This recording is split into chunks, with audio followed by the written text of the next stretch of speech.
한국은행이 기준금리를 기존과 같은 연 1.75%로 유지했습니다. 하지만 경제 성장률과 물가 전망은 지난 1월보다 하향 조정했습니다. 정부와 야당이 강원 산불 피해 지원과 또 미세먼지 대책을 위한 추가 경정 예산을 편성하기로 했습니다. 당정은 추경안을 다음 주 국회에 제출해서 다음 달 안으로 처리될 수 있도록 노력하기로 했습니다. SK케미칼이 가습기 살균제 관련 자료를 숨겼던 것으로 드러나 검찰에 추가 고발됐습니다. SK케미칼은 올해 검찰 수사 과정에서 가습기 살균제 유해성 연구 자료를 제출했지만 지난해 환경부 현장 조사 땐 자료가 없다면서 잡아댄 바 있습니다. 임금단체 협상 타결에 진통을 겪고 있는 르노삼성자동차 노사가 오늘 오후에 교섭을 다시 재개합니다. 노조원들이 파업 대열에서 속속 이탈하는 가운데 노사가 해법을 찾을 수 있을지 관심이 쏠립니다. 이상 이 시각 주요 뉴스입니다.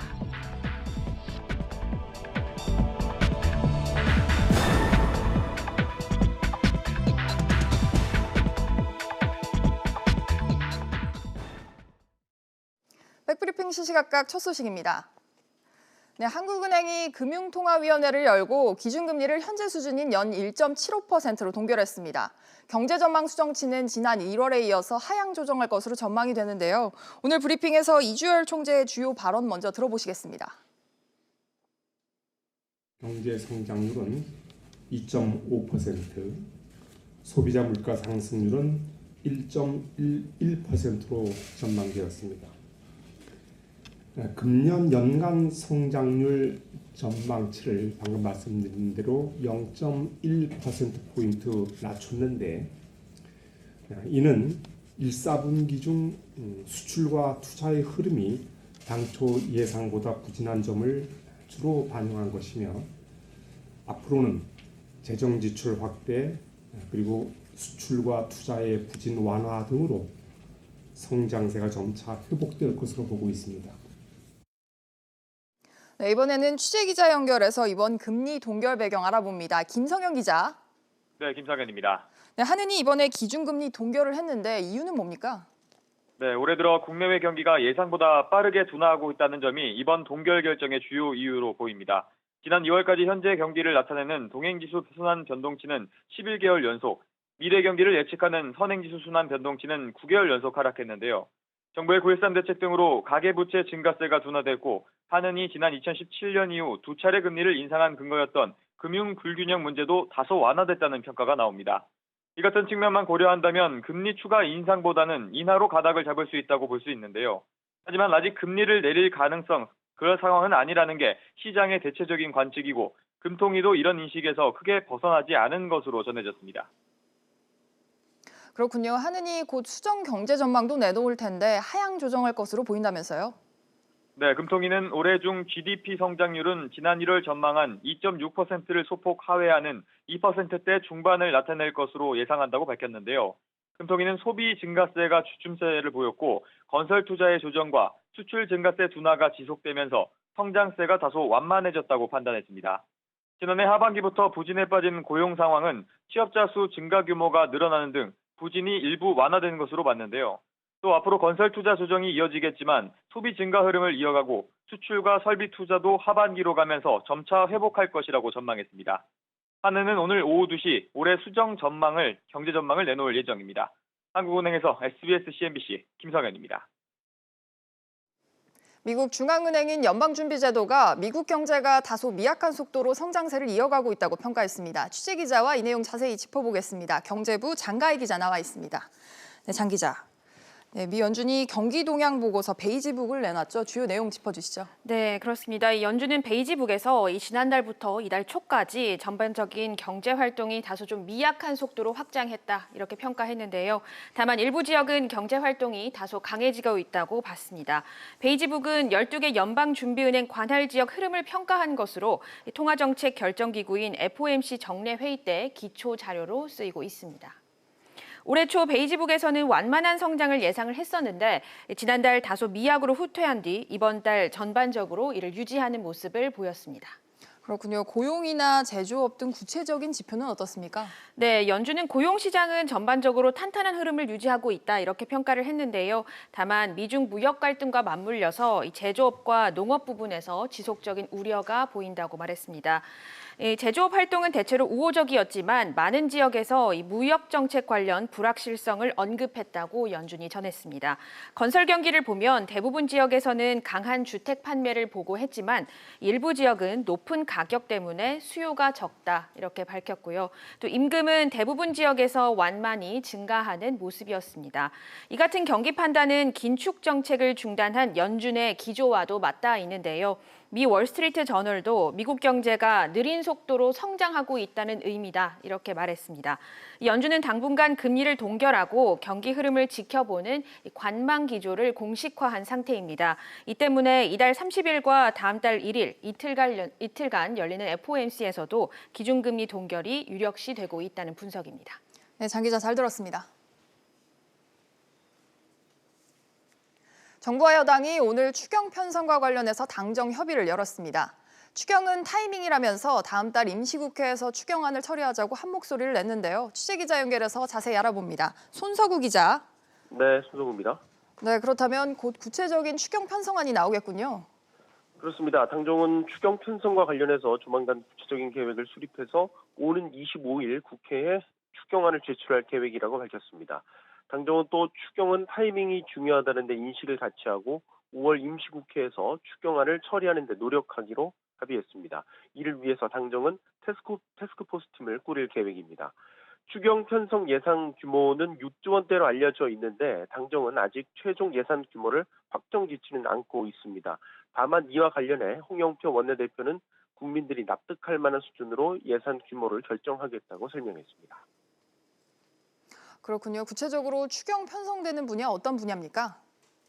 당정은 이번 추경안의 핵심 추진 사업으로 재난 피해 복구 지원, 미세먼지 대책, 선제적 경기 대응 등 3가지를 제시했습니다. 당정은 우선 산불 피해가 발생한 고성군 등 강원도 5개 특별 재난 지역에 희망 근로를 2,000명 이상 추가 투입해 산림 복구를 지원하고 소방 헬기 등 장비 보강과 진화 인력 확충 등의 예산을 반영키로 했습니다.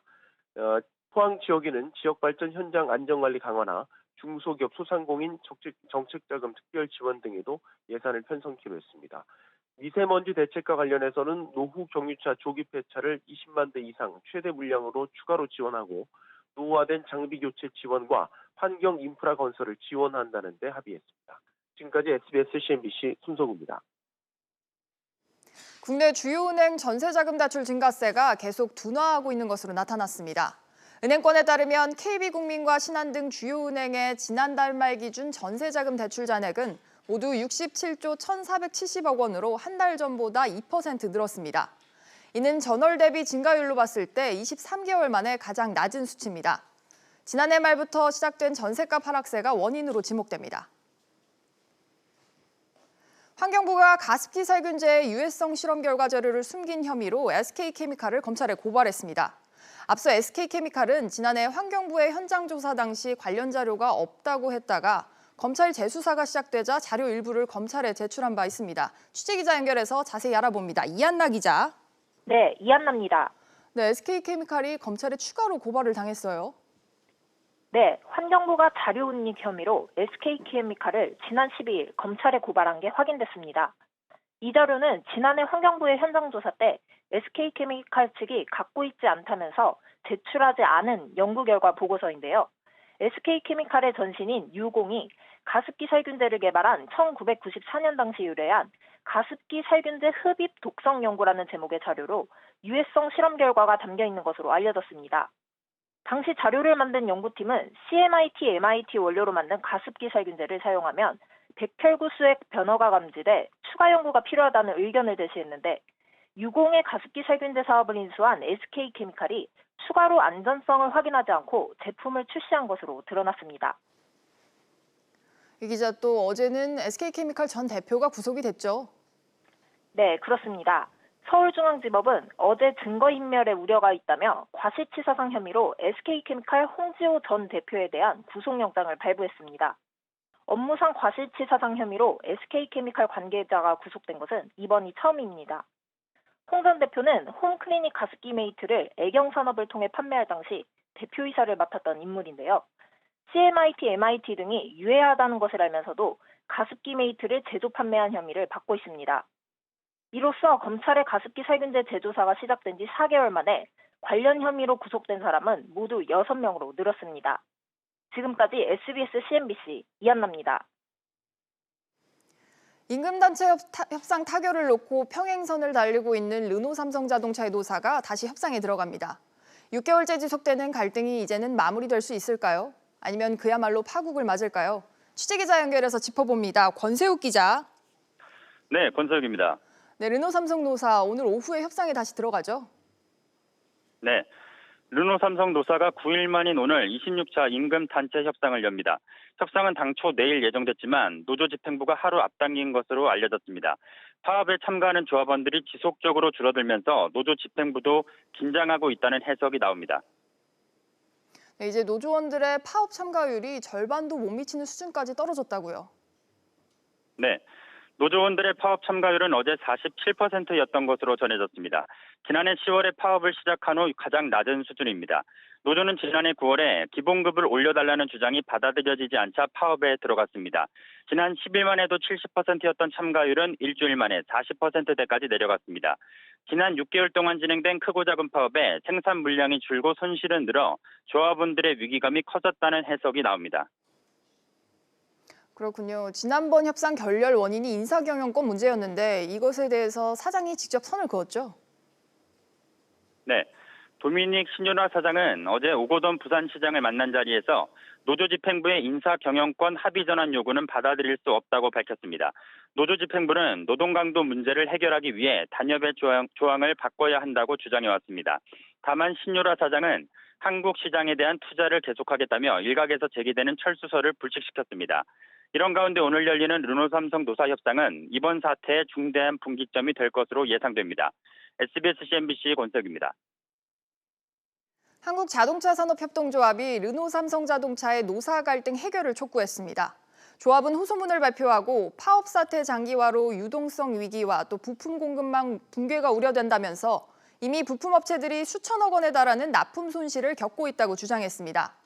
르노삼성노사는 지난 9일 25차 임단협 협상이 결렬되는 등 양측한 이견을 쉽게 좁히지 못하고 있습니다.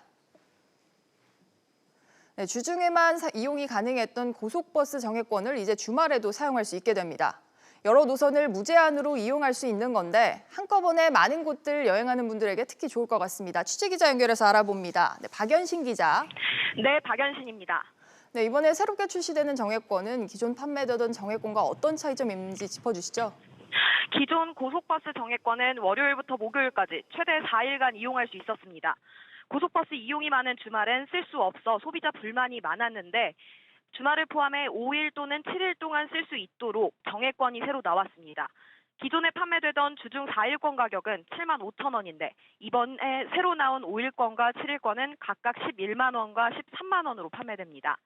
새로 출시되는 정액권은 내일부터 구입이 가능합니다. 박 기자, 이게 할인이 어느 정도 되는 건지 또 어떻게 이용할 수 있는 건지 짚어주시죠. 정액권은 무제한으로 이용할 수 있기 때문에 버스를 계속 타고 다닌다면 상당히 많은 할인을 받을 수 있습니다.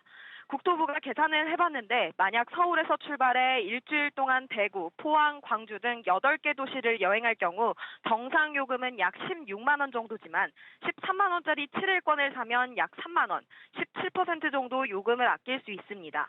또 기존 정액권은 PC에서만 구입이 가능했는데 새 정액권은 고속버스 모바일 앱을 통해서도 살 수 있습니다. 다만 아무 고속버스나 다 쓸 수 있는 건 아니고 전국 주요 188개 노선만 사용 가능합니다. 사용 가능한 노선은 고속버스 예매 사이트인 코버스에서 확인할 수 있습니다. 지금까지 SBS CNBC 박연신입니다. 안 되는 걸 빼고 나머지는 모두 허용해 주는 걸 네거티브 규제 방식이라고 합니다. 정부는 규제 샌드박스를 도입하고 또 포괄적 네거티브 규제 전환을 지속적으로 추진해 오고 있는데요. 이번에 132개 규제가 추가로 완화됩니다. 자세한 내용 취재기자 연결합니다. 류정우 기자. 네, 류정훈입니다. 네, 이번에 완화되는 규제들 대체로 어떤 것들이 있습니까? 네, 시장 진입 장벽 해소, 기업 영업 부담 완화, 정부 지원 확대와 인프라 확충, 이렇게 세 가지로 나눠서 규제 완화가 추진되는데요.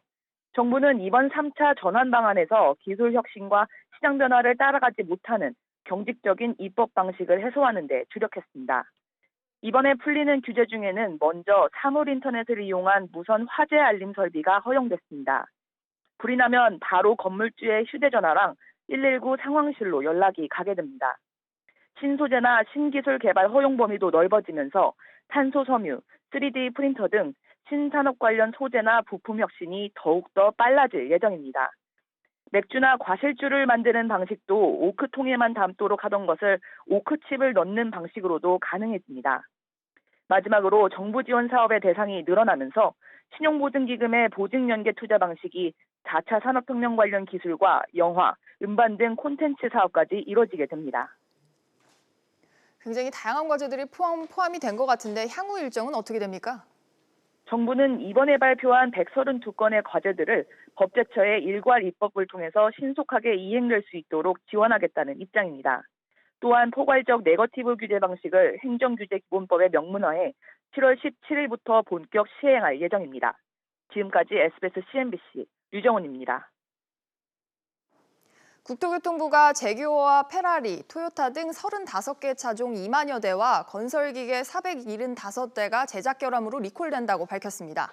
이 중 제규어 XE 등 3개 차종 6,200여 대와 페라리, 캘리포니아 등 13개 차종 470여 대는 과도한 폭발력으로 운전자가 다칠 우려가 있는 다카다 에어백을 장착해 리콜 조치됩니다. 해당 제작사는 자동차 소유자에게 우편이나 문자 메시지로 시정 방법을 알려야 합니다. 리콜 전 자비로 수리한 소유자는 제작사에 보상을 신청할 수 있습니다. 민주노총은 정부가 공공부문 비정규직 노동자의 정규직 전환을 제대로 하지 않고 있다면서 오는 7월 공공부문 비정규직 공동파업에 나설 것이라고 경고했습니다. 민주노총은 상시 지속 업무임에도 불구하고 정규직 전환이 지연되거나 제외되는 노동자가 속출하고 또 차별이 지속되고 있다고 설명했습니다.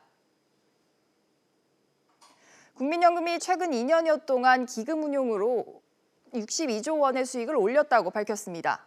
김성주 국민연금 이사장은 최근 자신의 페이스북을 통해서 2017년 국민연금은 수익률 7.26%에 41조 원 수익을 올렸고 지난해 마이너스 수익률로 6조 원 정도 손실을 봤지만 올해 들어 2월까지 수익률을 회복했다면서 이같이 전했습니다. 김 이사장은 장기적인 수익률을 높이기 위해서 대체 투자와 해외 투자 등을 늘려가고 있다고 설명했습니다. 증시 상황입니다. 11시 51분 현재 국내 증시 양 지수 모두 하락세 보여주고 있습니다. 코스피 0.08% 내림세 2226포인트를 보이고 있고 코스닥 역시 1% 넘게 빠지고 있습니다. 758포인트에 거래되고 있습니다. 오늘 주목해보실 종목들 살펴보도록 하겠습니다. 우선 미세먼지 원인 물질 배출량을 조작한 사실이 드러난 LG화학과 하나케미칼입니다. 현재 LG화학 0.67% 내림세, 하나케미칼 역시 3.76% 내림세 보여주고 있습니다. 한편 KT 같은 경우에는 K뱅크 대주주 적격 심사를 중단했지만 현재 상승 반전했습니다. 0.18% 오름세입니다. 다음으로 SK케미칼입니다. 가습기 살균제를 제조해 인명피해를 낸 SK 전 대표가 구속이 됐는데요. 현재 0.27% 내림세 보여주고 있습니다. 마지막으로 하나투어입니다. 분식회계 의혹에도 하나투어 오늘은 상승세입니다. 0.3% 오름세 67,800원에 거래되고 있습니다. 지금까지 증시 상황이었습니다. 백브리핑 시시각각 오늘 뉴스 여기까지입니다. 여러분 고맙습니다.